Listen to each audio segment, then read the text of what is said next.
आज जो मैं आपको किस्सा बताने जा रहा हूं वो हमारे कस्बे के भूतहा अस्पताल का है। सारे कस्बे के लोग इस अस्पताल को भूतहा अस्पताल कहते हैं। इस अस्पताल का असली नाम विक्टोरिया अस्पताल है। इस अस्पताल को आज से करीबन 100 साल पहले अंग्रेजों ने बनवाया था। उस अस्पताल के सामने एक कब्रिस्तान है। मेरे दादाजी ने मुझे बताया था कि आज से 60 साल पहले इस अस्पताल में ओवन ऑपरेशन के दौरान एक लड़की की मौत हो गई थी। तब से उस लड़की की आत्मा उस अस्पताल में भटकती है। रात ढलते ही कोई भी इंसान उस रास्ते से नहीं गुजरता है, क्योंकि उस लड़की की आत्मा राहगीरों को परेशान करती है। हालांकि मैं दादाजी की बताई पुरानी भूतहा कहानियों में ज्यादा विश्वास नहीं करता था। एक रात मैं अपने दो दोस्तों अंकित और राजू के साथ रात को बाइक पर घूम रहा था। तभी मेरे एक दोस्त ने मुझसे विक्टोरिया अस्पताल वाले रास्ते से चलने को कहा। हम में से कोई भी ज्यादा भूत प्रेतों पर विश्वास नहीं करते थे और हमने उस रास्ते से जाने का पक्का किया। उस समय रात के 10 बज चुके थे। हम तीनों ने ये बात अपने परिवार वालों को नहीं बताने का वादा किया और उस रास्ते पर निकल पीढ़ी हम उस रास्ते से निकले। रास्ते पर रेत होने की वजह से हमारी बाइक फिसल गई और हम तीनों धड़ाम से बाइक से दूर गिर गए। गनीमत थी कि हम लोगों को कोई चोट नहीं आई थी। बाइक चला रहे मेरे दोस्त अंकित ने बोला कि उसका बैलेंस तो बराबर था, फिर ये बाइक कैसे फिसल गई। हालांकि वो थोड़ा डर गया था। तो मेरे दूसरे मित्र राजू ने बाइक चलाने को कहा। अब राजू बाइक चला रहा था। हम 1 किमी ही चले थे कि अचानक हमारी गाड़ी का टायर पंचर हो गया और गाड़ी की स्पीड तेज होने से गाड़ी इस बार फिर पिछली बार से भी दूर तक फिसलती गई। इस बार हमें कोहनियों और घुटनों पर थोड़ी चोट आई थी। अंकित फिर से बोला कि इस जगह में जरूर कोई गड़बड़ है, हम लोग वापस उल्टे चलते हैं। लेकिन मैंने और राजू ने उसकी बात नहीं मानी और बाइक उठाकर पैदल चलना शुरू कर दिया। हम थोड़ी दूर ही चले थे कि अचानक किसी लड़की के चीखने की आवाजें सुनाई दी। ये सुनकर हम रुक गए और अंकित बोला, यार तुम लोगों को चीखने की आवाज सुनाई दी क्या? हमने उसकी बातों को अनसुना कर कहा कि कोई जानवर की आवाज होगी।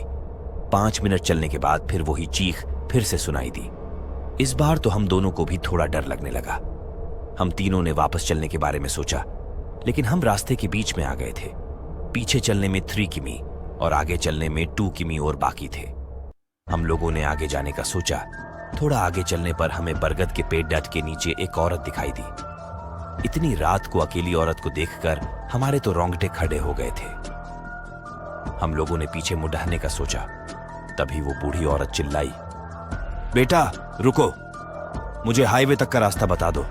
हमने पूछा कि इतनी रात को आप इस रास्ते से कैसे निकल रही हो? तो उस बुढ़िया ने कहा कि मैं पाड़ेढोस के गांव की रहने वाली और मेरे पास पैसे नहीं है, इसलिए मैं पैदल ही निकल पड़ी। हाईवे के उस पार मेरा गांव है। हमने उस बुढ़िया की बात का विश्वास कर लिया और आगे निकल पड़े। रास्ते में वो बुढ़िया हमसे सारी बातें पूछने लगी। बुढ़िया हम तीनों के पीछे चल रही थी। हम तीनों दोस्त अब अपनी बात कर रहे थे। तभी राजू बोला कि लो मांझी, आपका रास्ता आ गया। और वो जैसे ही पीछे मुड़ा तो वहां कोई नहीं था। हम तीनों की तो सिट्टी पिट्टी गुल हो गई। हम बाइक को धक्का मारते हुए जोर से भागने लगे। भागते भागते अंकित ठोकर खाकर गिर गया और हमें जोर से चीखें सुनाई दी। हमने भी बाइक को वहीं पटक कर अंकित को साथ लेकर दौड़ डरने लगे और अस्पताल के पास कब्रिस्तान तक पहुंच गए। ये सब घटित होते 12 बज चुकी थी। हम पसीने से तरबतर हो गए थे और कब्रिस्तान पार कर एक मंदिर में रुक गए, क्योंकि अगर बिना बाइक के घर जाते तो जूते पड़े, इसलिए उस रात मंदिर में ही रुक गए और सुबह होते ही बाइक लेकर अपने अपने घर आ गए और घर वालों दोस्त के यहां रुकने का बहाना बना दिया। उस रात के बाद से हम उस रास्ते से कभी नहीं गए। मुझे आज भी सपनों में वो भूतिया बुढ़िया और चीखने की आवाजें आती है। अस्पताल की रौनक बूंदों के साथ कम होती जा रही थी और रात की अद्भुत सन्नाटे में एक भयानक हवा बह रही थी। जब घड़ी आधी रात को चुकी धुंधली रोशनी में आंधी जैसी रात थी, जिसमें अंधेरे में छाए हुए प्रकाश के दरमियान छाया छोड़ रहे थे। रात की बेहद सुनसान कॉरिडोर में एक अचानक से आने वाली ठंडक की महसूसी होती थी। अजीब आवाजें सुनाई देने लगीं और हवा में एक खौफ का माहौल छाया। अचानक एक पारदर्शी रूप में एक छायात्मक नर्स की रूपरेखा प्रकट हुई। उसकी आंखें खोखली और दुष्टता से भरी हुई थीं। दरवाजे क्रीक होते हुए खुले और भूतिया नर्स अंधकार में फिरती हुई दिखाई दी, जिसकी पीछे ठंडी ठंडी ठंडक छोड़ गई। लंबी विकृत छायाएं छोड़ते हुए भूतपूर्व नर्स का असर हुआ। रात बढ़ती गई जब बत्तियां कम और खातिरनाक आवाजें तेज हो गईं। भूतपूर्व नर्स ने एक काले धोखे के लिए प्रतिशोध लेने का अनुसरण करने वाली थी और उसकी प्रतिशोधी आत्मा ने रात को डरावना बना दिया। अस्पताल को अंधकार में बहुत है। रात की नर्स का हृदय तेजी से धड़क रहा था जब उसने उस दुष्ट आत्मा की छाया से बचने का प्रयास किया। एक कहानी जो अंत नहीं पाने वाली एक बुरा सपना बन गई। विचित्र ध्वनियों ने खाली हॉल्स में गूंथा था और आकाश में भयानक हिस्सा महसूस हो रहा था। अचानक औरत नर्स के सामने आया। उसका रूप एक अत्यंत पीड़ित रूप में था। उसकी आंखों में विशाल दुख छुपा हुआ था।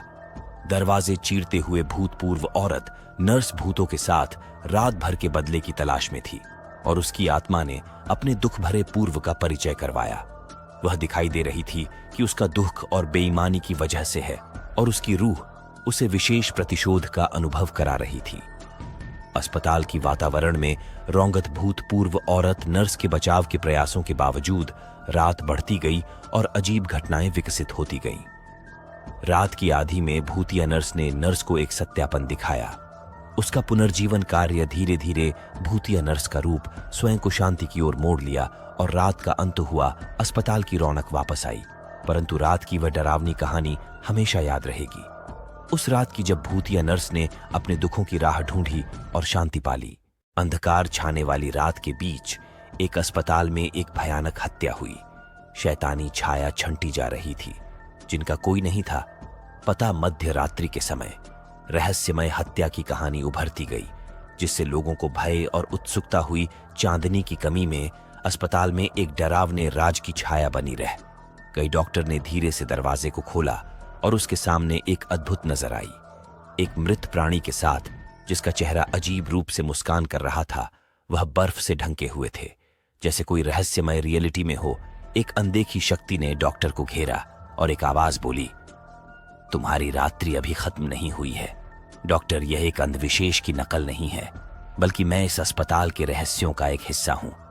डॉक्टर को घेरे गए इस अद्भुत प्राणी ने कहा, यहां एक बुरा शैतान छिपा हुआ है जिसने यहां कई हत्याएं की हैं। तुम्हें उसे रोकना होगा, अन्यथा वह और हत्याएं करेगा। डॉक्टर ने इस अत्यंत अद्भुत रहस्य को हल करने का संकल्प किया, जानते हुए कि रात की गहराइयों में उसका सामना एक आत्मविश्वासी मुकाबले के साथ होगा। हत्या का सच ढूंढने के लिए वहां एक जज्बा भरा डॉक्टर था जिसने रात के अंधेरे को चुनौती दी। वह अस्पताल के कोने कोने में तैरते हुए रहस्यमय हकीकतों की खोज में डूबा। अचानक एक विचित्र आवाज उसके कानों में गूंथी, रात की गहराइयों में मैंने यहां एक दुश्मन का खून किया है। डॉक्टर का दिल धड़कने लगा क्योंकि यह आवाज अस्पताल के खाली हॉल में सुनाई दी। उसने आवाज का पीछा करते हुए रूहानी अद्भुतियों के बीच एक रहस्यमय कमरे की ओर बढ़ते हुए एक बर्फीली हवा का झोंका महसूस किया। वह देखा कि वहां कोई था नहीं, लेकिन खूबसूरती से भरा हुआ अजीब सा कमरा था। उसकी नजरें एक रहस्यमय दरवाजे पर पड़ी जिसका सीधा मतलब था कि वहां हत्या हुई थी। क्या डॉक्टर उस रहस्यमय कमरे के अंदर जाकर सच्चाई का पता लगा सकता है? डॉक्टर ने अस्पताल के कमरे के बाहर की तमाम रहस्यमय कुंजियों को खोजा। जब एक अजीब सी महक महसूस होने लगी एक कोने में, उसने एक चांदनी रात में खोई गई चीज मिली। एक पुरानी पुस्तक जिसमें राज और अजीब से सुपरनैचुरल तत्वों के बारे में था। डॉक्टर ने पुस्तक में एक पृष्ठ पर खोजा जहां एक पुरानी शलाका थी। मिडनाइट पर दरवाजे खोलो और शैतानी शक्तियों से सामना करो। उसने रात के अंधेरे में दरवाजे को खोला और एक भयंकर चिंगारी के साथ एक शैतानी प्राणी का सामना किया। वह रुका नहीं और उसने शापित हत्याएं करने वाले प्राणी को रोका। बुरी शक्ति ने मुकाबला तो किया, लेकिन डॉक्टर ने सच्चाई की रोशनी में उसे हराया। अस्पताल की भूतपूर्व रहस्यमय रात्रि ने एक नई शुरुआत को दर्शाया जब डॉक्टर ने बुरी शक्तियों को पराजित किया और अस्पताल को मुक्त कर दिया। डॉक्टर ने उस शैतानी प्राणी से पूछा, तुम्हारे इस हत्या का क्या मकसद था? शैतानी प्राणी ने एक भयंकर हंसी में कहा, मैं यहां सिर्फ हत्या और भय फैलाने के लिए हूं। डॉक्टर, मेरा मकसद यही है, लोगों को आत्मसमर्पण में डालकर उन्हें तनाव से भरा रखना है। डॉक्टर ने उसे शांति की ओर प्रेरित करने का प्रयास किया, लेकिन वह अपने रास्ते से नहीं हटा। तभी एक प्रकाशमय तेज आया और डॉक्टर ने एक पवित्र मंत्र बोलकर उसे बाहर निकाला। वहां से शैतानी आत्मा निकलते ही अस्पताल का माहौल बदल गया और वहां की दुश्मनी भावना कम हो गई। डॉक्टर ने उस रात की घटनाओं से सीखा कि असली शक्ति में विश्वास रखकर भलाई के लिए संघर्ष करना हमेशा संभव है। वह अस्पताल को पुनः एक सुरक्षित स्थान बनाने का कारण बना और उसका यह कार्यक्रम लोगों के बीच आत्मसमर्पण और सहयोग की भावना बढ़ा दिया। अस्पताल में एक नई शुरुआत हुई जिसमें डॉक्टर ने सहायता और समर्थन का आत्मविश्वास बढ़ाते हुए लोगों को एक साथ आने के लिए प्रेरित किया। उन्होंने एक विशेष समिति बनाई जो अस्पताल के सुरक्षा और सामाजिक हार्मनी में सुधार करने का कार्य करती रही। रात के रहस्यमयी घटनाओं के बाद लोगों के बीच में आत्मसमर्पण और साथीत्व में वृद्धि हुई। डॉक्टर के नेतृत्व में समूह ने उस अस्पताल को एक सुरक्षित स्थान बनाया जहां सभी एक दूसरे का समर्थन करते और सहायता करते थे। इस कहानी से एक सीख मिलती है कि भलाई के लिए हमें अपने आत्मसमर्पण और संयम के साथ समस्याओं का सामना करना चाहिए। डॉक्टर ने अस्पताल को शैतानी शक्तियों से मुक्त करके दिखाया कि सहयोग और समर्थन की शक्ति से हम किसी भी मुश्किल को पार कर सकते हैं।